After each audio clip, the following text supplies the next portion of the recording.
Pre časopis K jednote poskytol doktor Štefan Harabin tento rozhovor. Slovania potrebujú jednotu.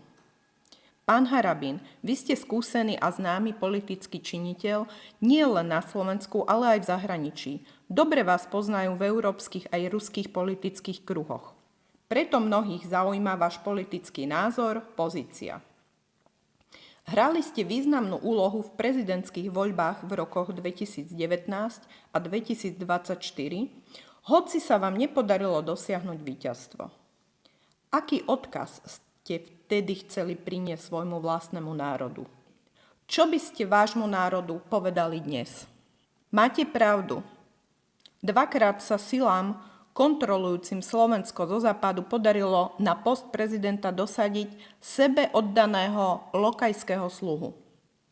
A to iba pomocou hrubého porušenia našej ústavy a zákonov. Žiaľ, v dôsledku pokračujúceho členstva Slovenskej republiky v NATO a v Európskej únii aj v budúcnosti existuje riziko, že takáto situácia sa môže zopakovať. Nakoľko Slovensko, i keď prevažne iba v rovine formálnej, nevždy súhlasí s diktátorskými nezmyslami a vydieraním Bruselu, hovorím o vysokom riziku násilného pokračovania v právnej, morálnej a ekonomickej degradácii mojej vlasti. Mojou osobnou motiváciou bolo aktívne presadzovať tvorbu mierovej perspektívy celého národa vo vlastnom suverénnom štáte. To znamená najmä chrániť tradičné, humánne kresťanské hodnoty nášho národa a chrániť inštitút rodiny ako základu štátu a zdravej výchovy detí. Ani dnes sa v týchto cieľoch nič nemení. Ak by som sa rozhodol opätovne kandidovať, čo zásadne nevylučujem, za veľmi naliehavé v dnešnej situácii považujem normalizovať našu zahraničnú politiku a na rozdiel od ostatnej degradujúcej Európy všestranne posilňovať vzťahy najmä s bratskou Ruskou federáciou. Ako náš príspevok k zabráneniu zvrátenej a silnejúcej aktivite kolektívneho západu na prípravu novej vojny proti Ruskej federácii už dlhú dobu intenzívne presadzujem myšlienku vojenskej a politickej neutrality Slovenskej republiky. Ako hodnotíte súčasnú ekonomickú a politickú situáciu v Európe a ako to vplýva na situáciu na Slovensku? Súčasná Európa trpí jednak masívnym úpadkom ekonomiky, vážnym ohrozením vlastnej národnej identity, násilne organizovanou ilegálnou migráciou a cieleným presadzovaním sexuálnych a iných morálnych zvráteností. To všetko pod silným tlakom na zbavenie európskych štátov, najmä v rámci EÚ, ich vlastnej štátnej suverenity. Spojené štáty americké si nehorázným teroristickým útokom na významnú civilnú infraštruktúru Severný prúd 2 spolu s niekoľkými ďalšími darebáckymi západnými štátmi zaisťujú totálnu závislosť Európy na dodávkach drahej americkej energie a elimináciu Európy ako ich možného hospodárskeho konkurenta. Chorá myšlienka zničiť Ruskú federáciu za každú cenu s obnovou ideológie fašizmu v Európe je skutočným nebezpečenstvom pre celé ľudstvo. Dnes je to kyjevský ukronacistický režim, ktorý pod kuratelou Spojených štátov amerických uvrhol vlastných občanov do vojny proti Rusku a do nenávisti voči všetkému ruskému. Dovolím si pripomenúť všetkým agresívnym silám v Európe, že platí zákaz akejkoľvek fašistickej propagandy vo svete. Tento zákaz je podporený v plnom rozsahu aj dnes platným článkom 107 Charty OSN. Jeho obsah je jasný a nespochybniteľný. Ak ide o akciu proti štátu, ktorý bol počas druhej svetovej vojny nepriateľom ktoréhokoľvek signatára tejto charty, nejaké ustanovenie v tejto charte nerobí takúto akciu neplatnou a ani jej nebráni, keď ako dôsledok tejto vojny ju podnikli alebo schválili vlády, ktoré majú za takúto akciu zodpovednosť. V tejto spojitosti je nutné zdôrazniť, že právo je právo. Aj v oblasti medzinárodnej. Nič viac a nič menej. Ja ako sudca nie som zaťažený politickými obmedzeniami, preto bez prestávky vždy hovorím iba len a len v intenciách platných noriem aj medzinárodného práva. Čo mi vytýkajú hlavne anglosaskou a sorošovskou orientáciou skorumpovaní politici, najmä na Slovensku. Aké sú podľa vášho názoru súčasné vzťahy medzi Slovenskou republikou a Ruskou federáciou a aké sú ich perspektívy? Musím s uspokojením konštatovať, že vláda Slovenskej republiky sa v poslednej dobe, i keď málo dôrazným a niekedy i neštandardným spôsobom, snaží obnoviť voľakedy vzájomne výhodné hospodárske, kultúrne a blízke bratské vzťahy medzi národmi Ruskej federácie a Slovenskom. Ja osobne práve výraznou silou spoločenskej podpory vkladám veľké nádeje na obnovenie myšlienky slovanskej vzájomnosti, ktorú systematicky Západ zamlčoval, znevažoval alebo otvorene ignoroval a zakazoval ako nebezpečenstvo pre samotnú demokraciu západnej spoločnosti. Nutne treba pritom zvýrazniť, že ani jeden súčasný vedúci politik západných štátov naozaj nevie ani definovať, v čom je tá údajná hrozba spolupráce slovanských národov. Rusofóbia v Európe. To je fenomén súčasnosti alebo pokračovanie dávnej histórie? Kde a v čom sú korene tohto javu? Iste ide o dávny historický jav. Pôvodným veľmi negatívnym pocitom bola obyčajná primitívna ľudská nenávisť voči hrdému slovanstvu. Závisť voči každému úspechu, odplata za porážky západných agresívnych vojen proti Rusku a trvalá neschopnosť Rusko a jeho národy zničiť a podriadiť si ich tak, ako to západné ríše a mocnosti robili svojou neľudskou koloniálnou politikou po celom ostatnom svete.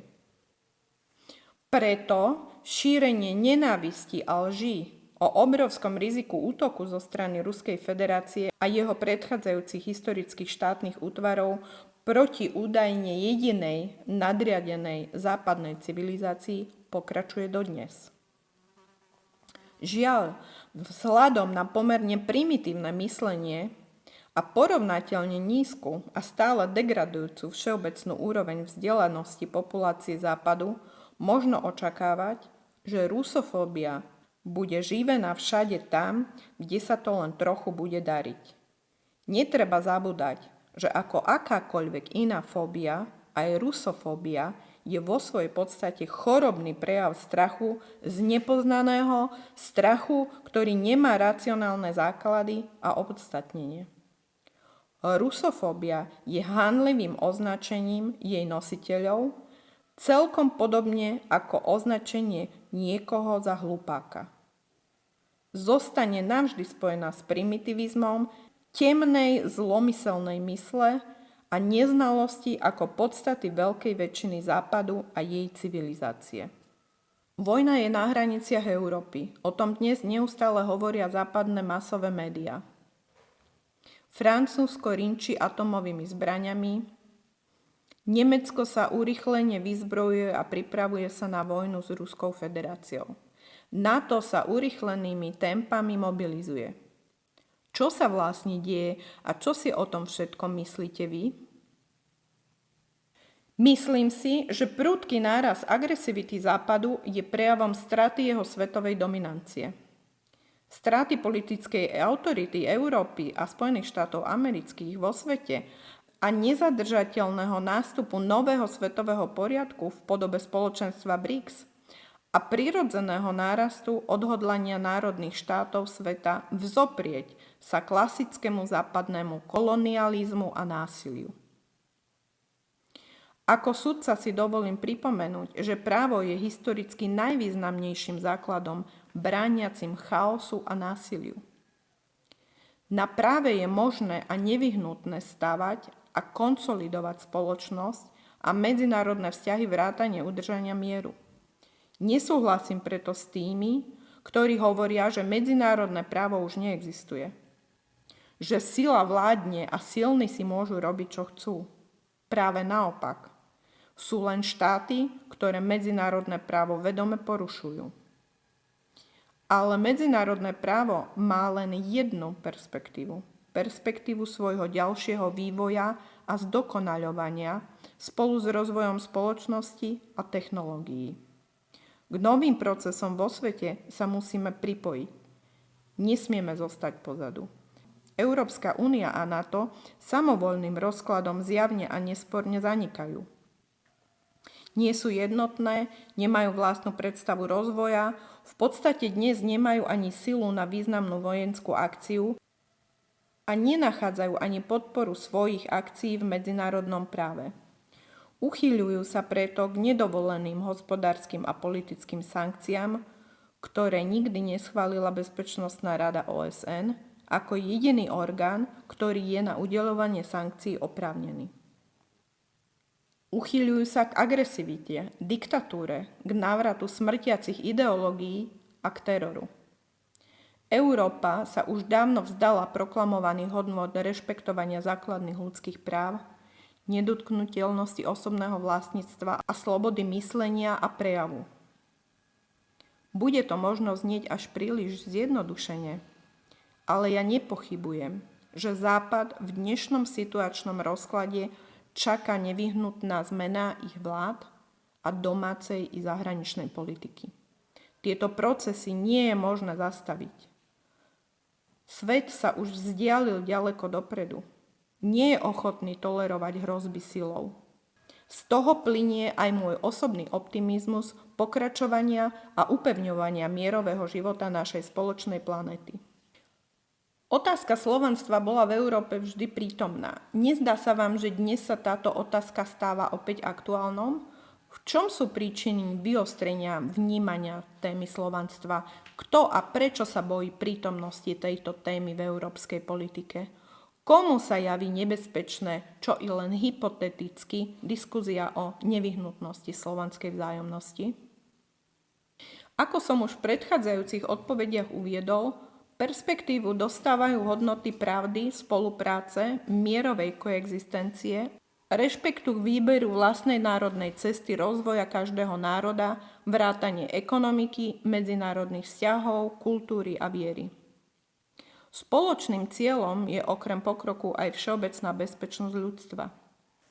Som presvedčený, že práve nová, silná podpora historickej spolupatričnosti slovanských národov s vedomím potreby trpezlivého postupného prekonávania dlhodobej západnej, celkom zámernej a nebojím sa povedať, že očividne účelovo zákernej politiky rozdeľovania aj omylov bude určite znamenať veľmi významný bezpečnostný, hospodársky a kultúrny príspevok k vzájomnej úcte s ostatnými civilizáciami sveta. Vážený pán Harabin, vy ste sa narodili v obci Ľubica, ktorá bola v histórii súčasťou Prešovského Ruska. Oblasti, ktorej obyvatelia sa nazývajú Rusíni. Rusíni sú pravoslavný národ, mnohými svojimi charakteristikami sú blízky ruskému národu. Historicky sa tento národ po mnohých utrpeniach vždy spoliehal na pomoc veľkého ruského národa. Dnes sú Rusíni rozdeleným národom v 5-6 rôznych európskych štátoch, ale nemajú vlastnú štátnosť. Tam, kde Rusíni žijú spolu vo väčšom počte, vo väčšine prípadov nemajú vlastné národnostné školy, divadlá, múzea, tlač v ich rodnom jazyku a podobne. A to sa deje v súčasnej tzv. Demokratickej Európe, ktorá zbavuje celý národ zákonného práva na ochranu svojej národnej identity, duchovenstva, autonómnosti, kultúry a národnej jednoty. Ako to hodnotíte vy? Som hrdý na svoj pôvod a na svoju vlast. Rusíni sú tradičná slovanská etnická skupina, ktorej kultúrna identita je úzko spätá s horským prostredím Karpát, najmä pôvodnej Karpatskej Rusy, na územiach dnešného Slovenska, Ukrajiny, Poľska, tiež Rumunska, Maďarska či Srbska. Treba povedať, že v súlade s našou ústavou je prihlásenie sa k určitej národnostnej menšine individuálnym právom každého občana. Odhadujeme, že na Slovensku žije asi najpočetnejšia skupina Rusinov v počte približne 63 556 ľudí. Ich menšinové práva sú u nás so cťou zabezpečované na vysokej úrovni v súlade s medzinárodným právom. Ale nie všade je to tak. Napríklad aj Ukrajina ratifikovala rámcový dohovor Rady Európy na ochranu národnostných menšín už v roku 1998, ale zámerne ho nerešpektuje. Pritom Rada Európy, Európska únia či OBSE zámerne a účelovo nevidia porušovania práv osôb patriacich k národnostným menšinám, zvlášť pokiaľ ide o Rusov, Rusínov alebo menšiny sympatizujúce s nimi. To je nielen hanba, ale je to aj hrubé porušovanie základných ľudských práv. Práva osôb patriacich k národnostným menšinám sú ľudskými právami. Neznamenajú žiadne privilegium, ale sú priznané, aby umožnili osobám patriacich k národnostným menšinám zachovať si vlastnú identitu, charakteristiky a tradície. Ich priznanie je rovnako dôležité pre dosiahnutie rovnosti ako pre zabránenie diskriminácií. Iba vtedy, ak osoby patriace k národnostným menšinám môžu používať svoj menšinový jazyk, mať prospech a zabezpečenú možnosť účasti na ekonomickom a politickom živote spoločnosti, môžu dosiahnuť rovnaké postavenie, aké majú príslušníci väčšinového národa v štáte. Opatrenia štátov na zabezpečenie plnohodnotnej a efektívnej rovnosti nie sú v medzinárodnom práve považované za akt diskriminácie voči väčšine. V tejto súvislosti si dovolím vyjadriť otázke práva národov na sebaurčenie. Vraždenie civilného obyvateľstva vlastného štátu na Ukrajine na etnickom princípe je medzinárodný kriminálny čin, ktorý musí byť okamžite zastavený a riadne potrestaný. Dá sa súhlasiť s tým, že história sa zachovala nespravodlivo voči Rusínom z pohľadu možnosti etablovať svoju vlastnú štátnosť. Dr. Štefan Harabín.